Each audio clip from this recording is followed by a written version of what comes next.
Salam, God lover yang dikasihi oleh Tuhan Yesus. Bagaimana keadaan saudara-saudara semua?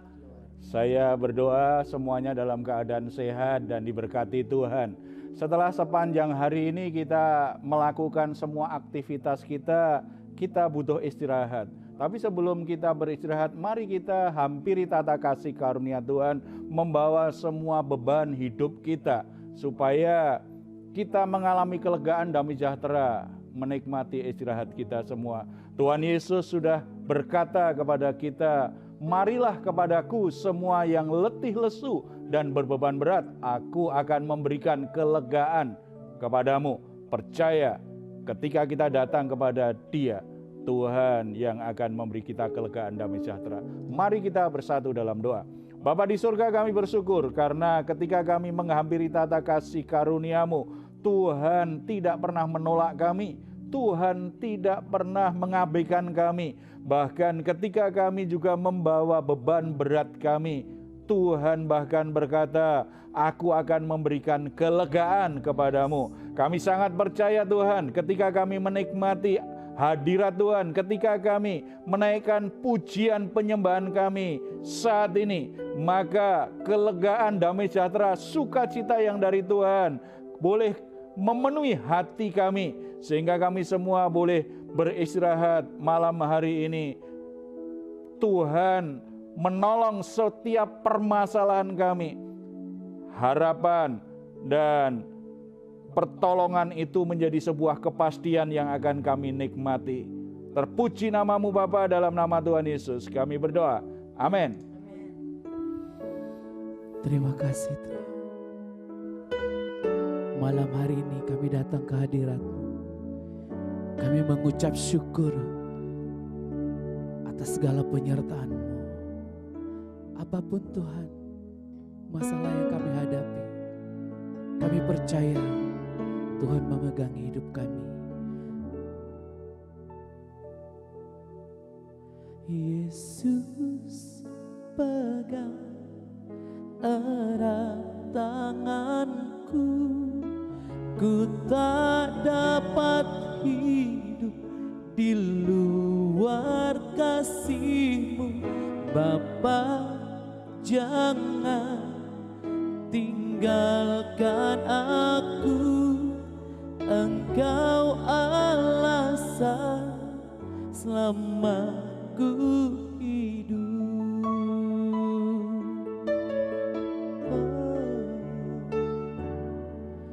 Ku hidup karena anugerah-Mu. Tiada satu pun dapat ku banggakan, semua karena cinta-Mu.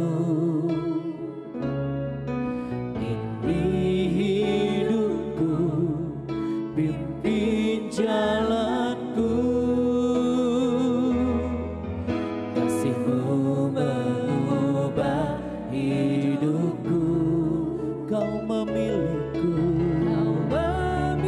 selamatkan hidupku, semua karena cinta-Mu. Ini hidup kami Tuhan, ini hidupku, pimpin jalan. Katakan Yesus, Yesus pegang erat tanganku, ku tak dapat hidup di luar kasih-Mu. Bapa, jangan tinggalkan aku, Engkau alasan selama ku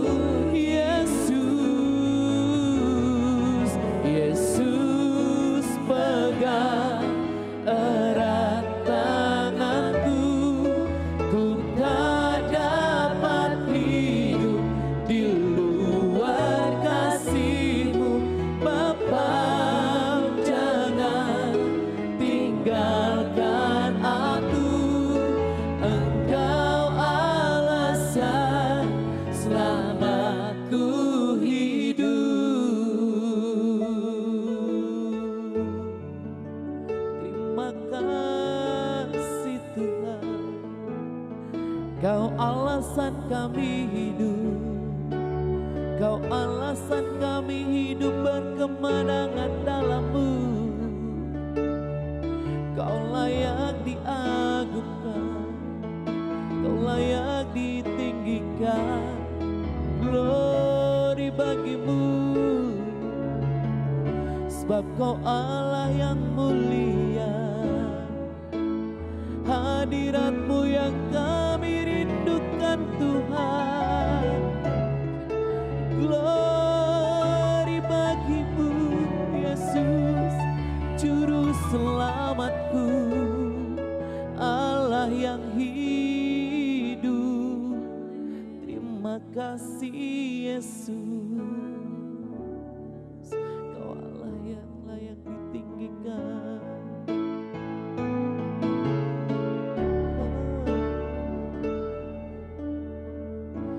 Segala yang terjadi untuk membawa kami lebih mendekat-Mu. Selalu segala yang terjadi biar membuat kami mengingat akan-Mu. Segala yang terjadi untuk membawa kami lebih mendekat-Mu. Selalu segala yang terjadi biar membuat kami mengingat akan-Mu.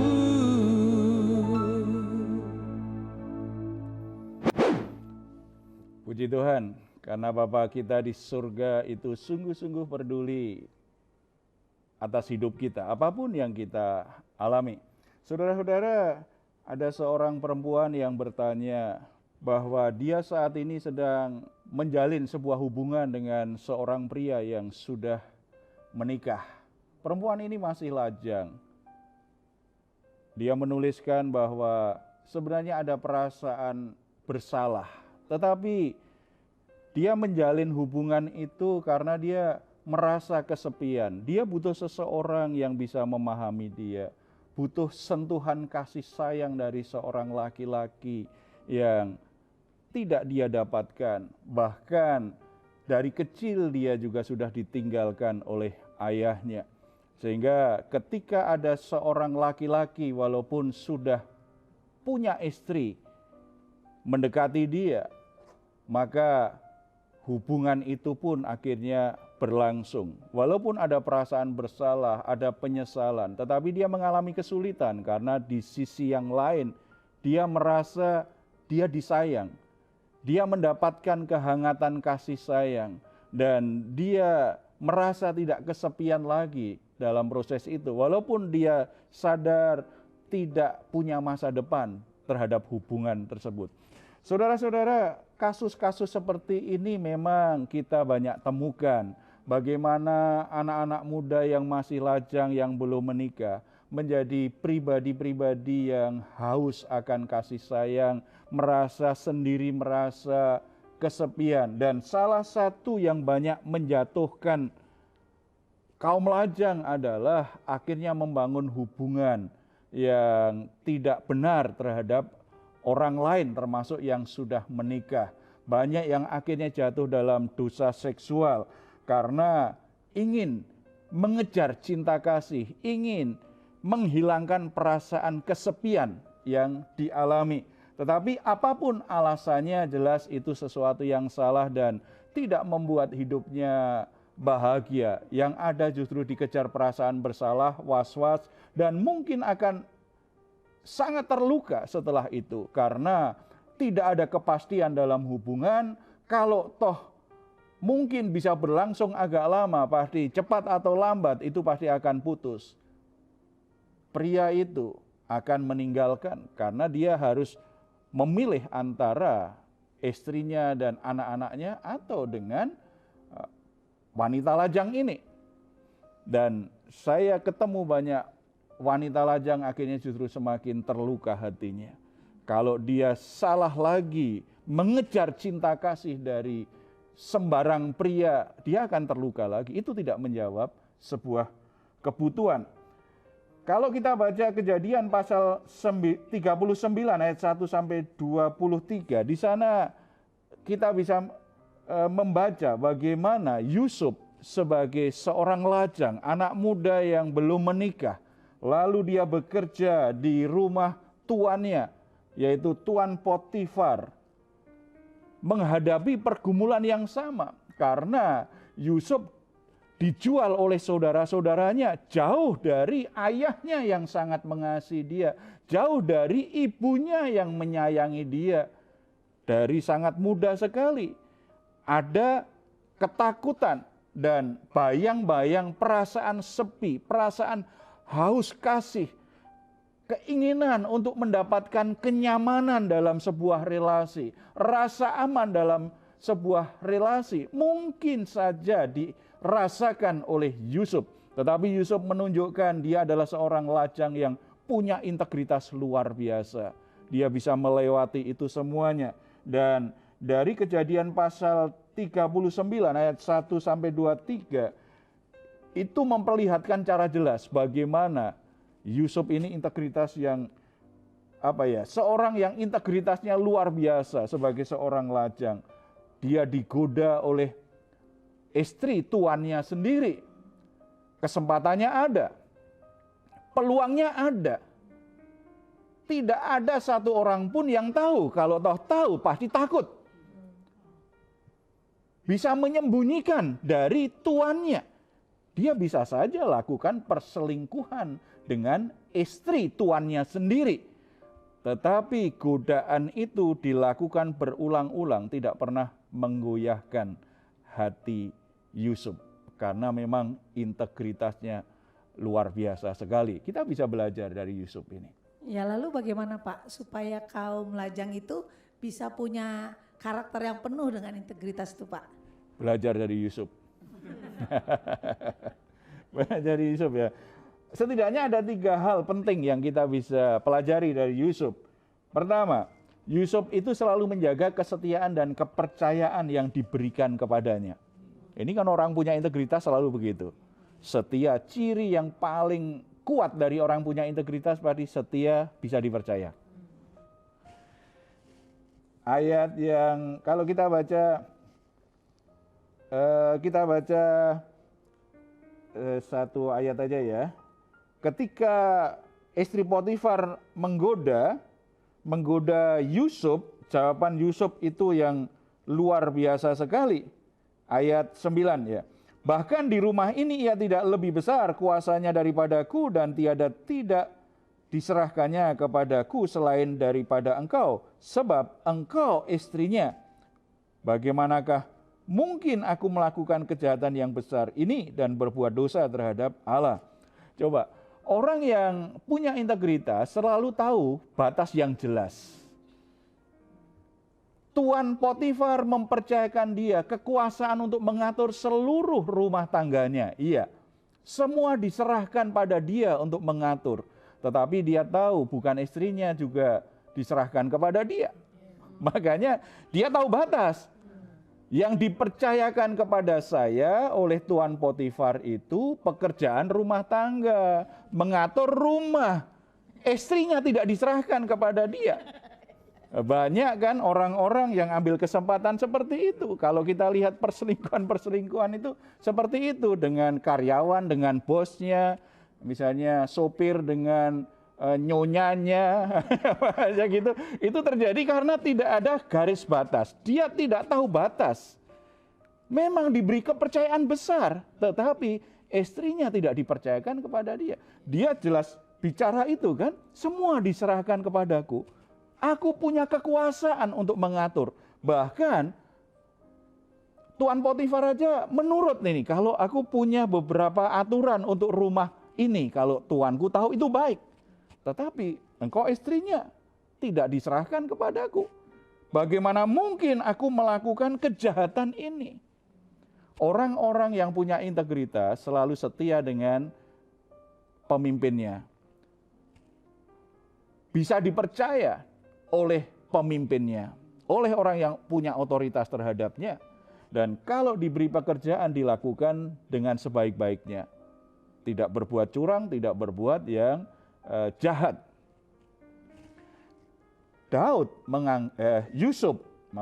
Yusuf menganggap perselingkuhan itu sebuah kejahatan. Ada banyak orang menganggap perselingkuhan sebagai sebuah selingan saja dalam sebuah hubungan. Termasuk, maaf ya, kadang-kadang kaum lajang juga menganggap itu sekedar refreshing saja. Sebuah hubungan yang sekedar hiburan saja, selingan saja. Tetapi Yusuf melihat ini sebuah kejahatan.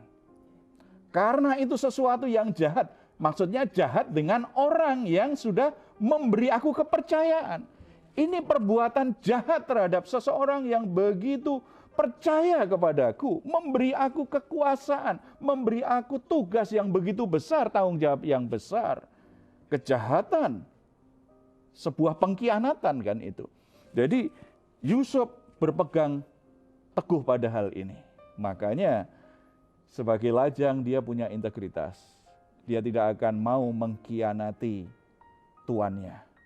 Dia tidak mau berbuat jahat terhadap Tuhan yang sudah mempercayai dia. Banyak orang jatuh dalam dosa karena menganggap pengkhianatan sebagai sebuah hal yang biasa. Perselingkuhan dianggap sebagai sesuatu yang biasa. Melakukan hubungan-hubungan suami istri padahal belum menikah dianggap sesuatu yang biasa. Makanya ini mesti diwaspadai bagi kaum lajang. Bangun integritas dirimu. Belajar setia, belajar menjadi pribadi yang bisa dipercaya oleh Tuhan dan oleh orang-orang yang mempercayai hidupmu. Jangan berkhianat, jangan berbuat jahat. Yang kedua, tadi Yusuf berkata, bagaimanakah mungkin aku melakukan kejahatan yang besar ini dan berbuat dosa terhadap Allah? Kalau dia akhirnya mengikuti rayuan dari istri Potifar, akhirnya mereka melakukan perzinahan, mereka melakukan perselingkuhan, mengkhianati tuannya sendiri. Dia tahu itu sebuah dosa di hadapan Tuhan. Jadi secara horizontal itu jahat terhadap orang yang sudah mempercayai dia. Tetapi secara vertikal itu perbuatan dosa terhadap Tuhan. Makanya dia menjaga karena dia mengasihi Tuhan. Dia setia kepada Tuhan. Dan dia ingin menjadi orang yang bisa dipercaya oleh Tuhan. Maka dia tegas berkata, bagaimana mungkin aku berbuat dosa terhadap Tuhan. Kalau itu sebuah hiburan, itu selingan. Makanya orang begitu gampang melakukannya. Saya ketemu orang-orang yang melakukan perselingkuhan memang tidak punya masa depan. Hubungan mereka tidak punya masa depan. Yang ada justru pengalaman yang membuat mereka semakin terluka. Karena cepat atau lambat pasti harus pisah, harus putus. Dan kalau ternyata tetap merasa itu nggak salah, dia akan cari orang lain. Dan ketika lakukan berakhir dengan menyakitkan lagi. Yang ada adalah dari luka yang satu ke luka yang lain. Sakit hati yang satu, sakit hati yang lain. Kalau orang menjadi terluka hatinya, dia semakin haus kasih. Nah kalau dia semakin haus kasih, dia akan kejar lagi dari orang lain. Dan itu menjadi sebuah kehidupan yang berputar-putar melelahkan. Berputar-putar perasaan tertekan, rasa bersalah, perasaan konflik di batin itu luar biasa. Tidak ada orang yang bisa menjadi bahagia dalam sebuah relasi perselingkuhan. Anak-anak muda, kaum lajang, jaga integritasmu. Sebab itu justru akan merusak hatimu, merusak hidupmu sendiri. Tidak menjadi solusi. Mengatasi perasaan kesendirian, perasaan kesepian, perasaan ingin dikasih. Itu bukan solusi. Yang ketiga, berani menolak godaan walaupun resikonya akhirnya dipenjara. Artinya ini orang yang punya integritas. anak lajang, orang lajang yang punya integritas, dia berani ambil sikap yang tegas sesuai dengan imannya, sesuai dengan prinsip hidup yang dia pegang, walaupun dia tahu dia akan dipenjara. Ini yang dialami oleh Yusuf. Yusuf akhirnya difitnah, dituduh dia akan melakukan pelecehan terhadap istri tuannya sendiri. Akhirnya dia masuk penjara, padahal dia tidak lakukan apa-apa. Sebuah keberanian sikap yang sangat luar biasa untuk seorang pria lajang, untuk bisa bersikap seperti itu. Ini bukankah juga tantangan bagi kita sebagai orang-orang Kristen? Tuhan Yesus berkata, kalau ingin menjadi muridku, engkau harus pikul salib. Berani pikul salib. Saudara-saudara, kita hanya sungguh-sungguh bisa ikut Tuhan kalau kita ini berani ambil sikap walaupun resikonya adalah sebuah kesulitan, sebuah penderitaan. Karena mengikut Tuhan ada kalanya kita harus memikul salib.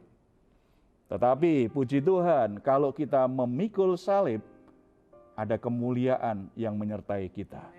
Roh kemuliaan menyertai kita. Beda kalau kita menderita karena berbuat salah. Coba kalau orang, misalnya Yusuf benar-benar berselingkuh dengan istri Potifar, di penjara, itu bukan salib. Itu konsekuensi dari kejahatannya. Atau ketika lagi berselingkuh, kemudian digerebek nih sama Hansip, dipermalukan, kan ada beberapa kasus ya, orang yang seperti itu akhirnya dipermalukan di masyarakat, diarak, telanjang, dipermalukan sekali. Itu bukan salib, karena kebencian orang, lalu dia akhirnya mengalami situasi yang memalukan, yang menakutkan, yang membuat dia secara sosial dapat stigma yang buruk. Bahkan mungkin setelah itu dia di pekerjaan pun juga jadi sulit lah. Karena cerita-cerita itu kan langsung tersebar. Dia mengalami kesulitan dalam hidup. Itu namanya konsekuensi dosa. Itu bukan salib. Tetapi kalau kita berpegang teguh pada prinsip iman kita, kita setia dan bisa dipercaya oleh Tuhan, maka Tuhan akan bela kita. Walaupun kita harus pikul salib, Tuhan sudah takar itu. Salib itu masih bisa kuat kita tanggung. Kalau kita terus setia kepada Tuhan, maka akhirnya kita akan dimuliakan oleh Tuhan. Amin. Jadi saudara-saudara, baik pria maupun wanita lajang, Tuhan tahu betul perasaan sendirimu. Tuhan tahu betul bagaimana hatimu, kerinduanmu, apa yang saudara butuhkan.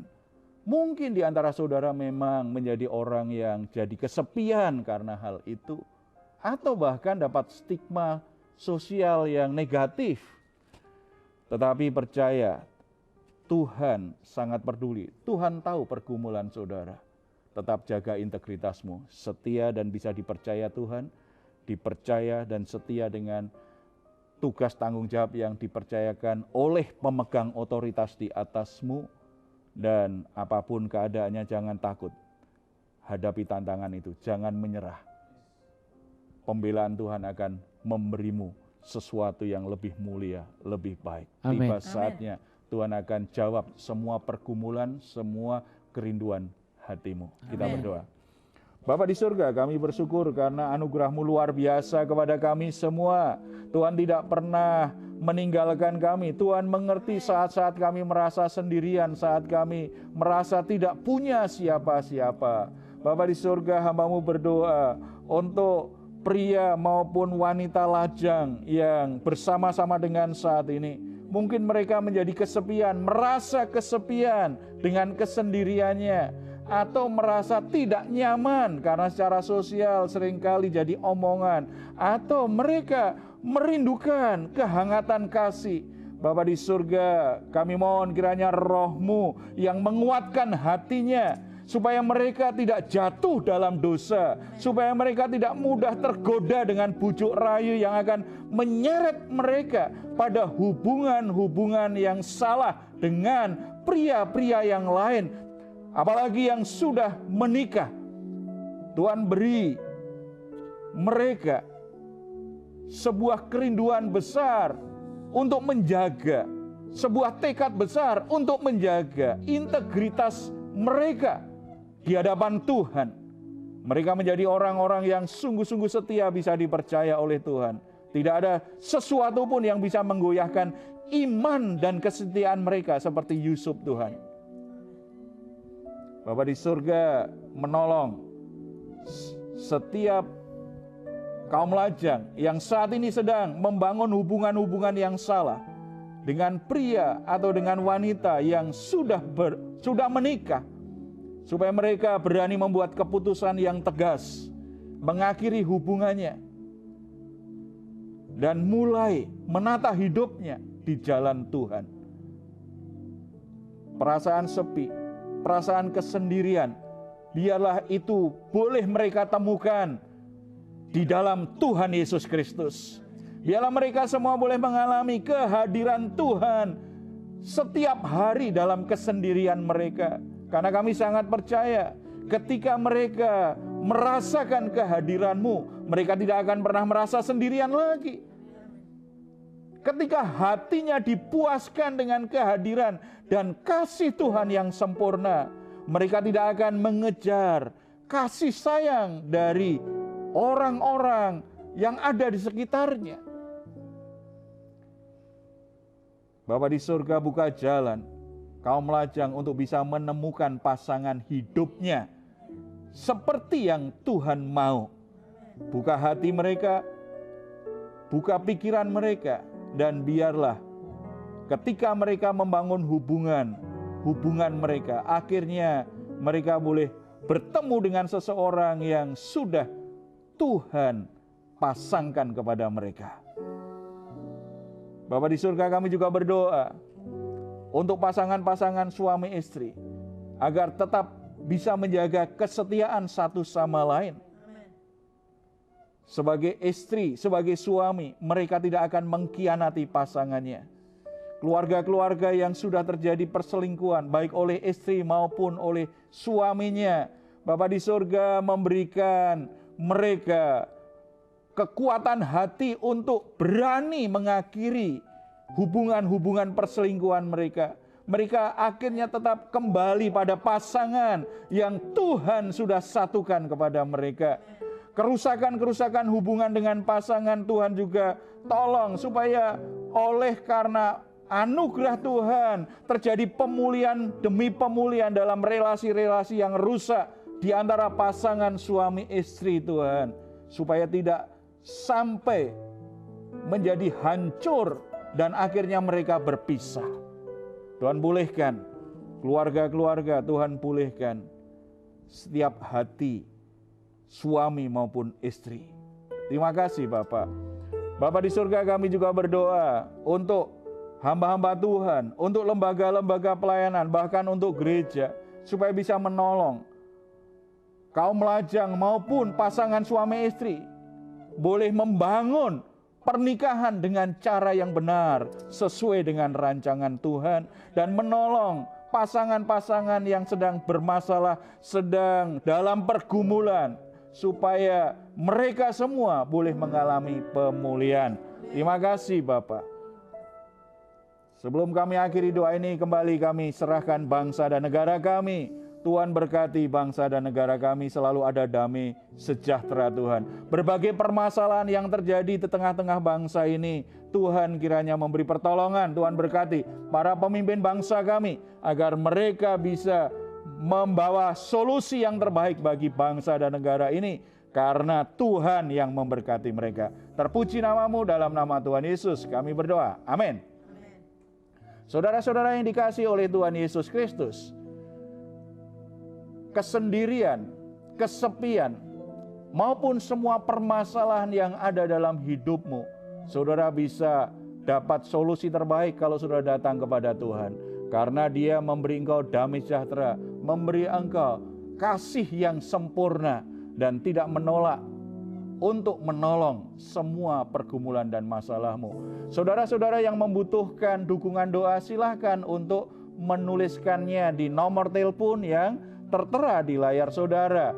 Tim doa kami akan mendukung pergumulan saudara supaya anugerah Tuhan memberikan jalan keluar yang terbaik. Kalau saudara ingin memberikan komentar, silahkan menuliskannya di ruang komentar channel Diaspora TV. Kami tunggu. Mazmur 4 ayat 8 sampai 9. Engkau telah memberikan sukacita kepadaku lebih banyak daripada mereka ketika mereka kelimpahan gandum dan anggur. Dengan tentram aku mau membaringkan diri, lalu segera tidur, sebab hanya Engkaulah ya Tuhan yang membiarkan aku diam dengan aman. Selamat malam, selamat beristirahat. Tuhan Yesus memberkati kita semuanya. Amin.